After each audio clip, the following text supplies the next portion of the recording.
July మాసం వచ్చినా కనీస వర్షాలు పడని పరిస్థితి అనంతపురం జిల్లా రైతులను ఆందోళనకు గురిచేస్తోంది. చినుకు కోసం రైతులు ఆకాశం వంక చూడాల్సిన పరిస్థితి నెలకొంది. ప్రభుత్వం రాయితీ వేరుశనగ విత్తనం సిద్ధంగా ఉంచినప్పటికీ ఈసారి వర్షాలు తక్కువగా ఉంటాయని శాస్త్రవేత్తలు అప్రమత్తం చేస్తున్న నేపథ్యంలో సాగు చేయడానికి రైతులు ముందుకు రాని పరిస్థితి నెలకొంది. అన్నమయ్య జిల్లాలో ఇప్పటివరకు కేవలం 2% సాగు చేయగా శ్రీ సత్యసాయి జిల్లాలో 9% మాత్రమే రైతులు విత్తనం వేశారు. వ్యవసాయం చేసుకుంటున్నాము. కాడి ఎద్దులు, బండి బాగా ఉరుమళ్ళు వేసుకుంటాంటివి, పొలాలు వేసుకుంటాంటివి. ఏదో సరే ఇప్పుడు ఈ కాలంలో అంతా వర్షాలు లేక ఏం లేక మామూలు ఇదే అయిపోయినాం సార్. మేము సంవత్సరం 12 మూటలు చెనిక్కాయ 60 మూటలు అమ్ముతాండి. ఈసారి జూన్ జూలై వరకు వర్షమే లేదు, చేను దున్నల ఇంతవరకు.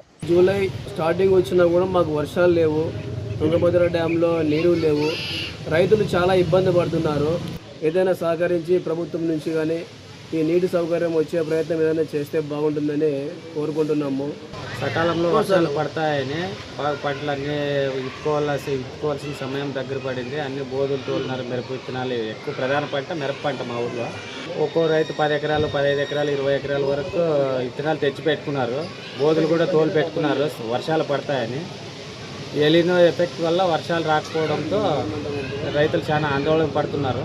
జిల్లాలో ఈసారి వేరుశనగ సాగు విస్తీర్ణం తగ్గి దాని స్థానంలో కంది సాగైనట్లు వ్యవసాయ అధికారులు చెబుతున్నారు. కందితో పాటు సజ్జ, పత్తి, ఆముదం పంటలను రైతులు వేసుకున్నారంటూ వివరిస్తున్నారు. రైతుల అవసరాలకు తగినట్లుగా విత్తనం సిద్ధంగా ఉంచామని, అదును దాటిపోతే ప్రత్యామ్నాయ పంటల సాగుకు అవసరమైన విత్తన అవసరాలను ప్రభుత్వానికి నివేదించినట్లు చెబుతున్నారు. జూన్ మొదటి వారం 7 నుంచి 15 మధ్యలో 3 వర్షాలు కురవడం జరిగింది. సో దీనివల్ల కొంత ఒక 21 మండలాల్లో నార్మల్ కొద్దిగా ఎక్సెస్ వర్షపాతం కురిసిన దానివల్ల కొంతమంది రైతులైతే విత్తనం సాగు చేపట్టడం జరిగింది. 11 మండలాల్లో ఇంకా వర్షాభావ పరిస్థితులు అలానే కొనసాగుతున్నాయి.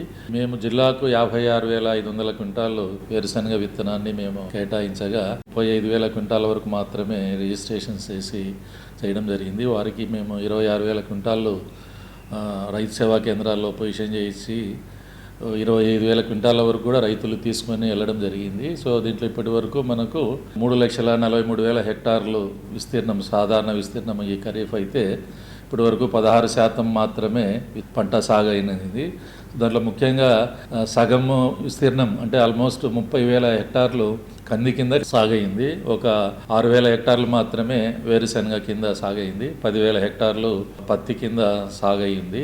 మొత్తం మీద వేరుశనగకైతే కొద్దిగా చాలా రెస్పాన్స్ అయితే తక్కువనే ఉంది. ఎల్నినో పరిస్థితుల్లో రాబోయే కాలాల్లో కూడా వర్షాభావ పరిస్థితులు, తర్వాత డిస్ట్రిబ్యూషన్ ఆఫ్ రైన్ఫాల్ కూడా సక్రమంగా ఉంటుందా ఉండదా అనే ఇబ్బందులతో వేరుశనగ సాగు తగ్గింపు దశలోనే ఉన్నారని తెలియజేస్తున్నాం. ఒకవేళ జూలై 31 వరకైనా వర్షాలగినా సక్రమైన వర్షాలగినా కురవకపోతే ప్రత్యామ్నాయ పంటల ప్రణాళిక కూడా 1,00,000 హెక్టార్ల పైన కూడా మనము సిద్ధంగా ఉండడానికి కార్యాచరణ ప్రణాళిక తయారు చేసుకొని ప్రభుత్వానికి ప్రతిపాదనలు కూడా పంపించడం జరిగింది. జూలై చివరికైనా వరుణుడు కరుణిస్తేనే పంటలు సాగు చేసే పరిస్థితి ఉంటుందని, లేదంటే ఈసారి సాగు ప్రశ్నార్థకమేనంటూ రైతులు వాపోతున్నారు.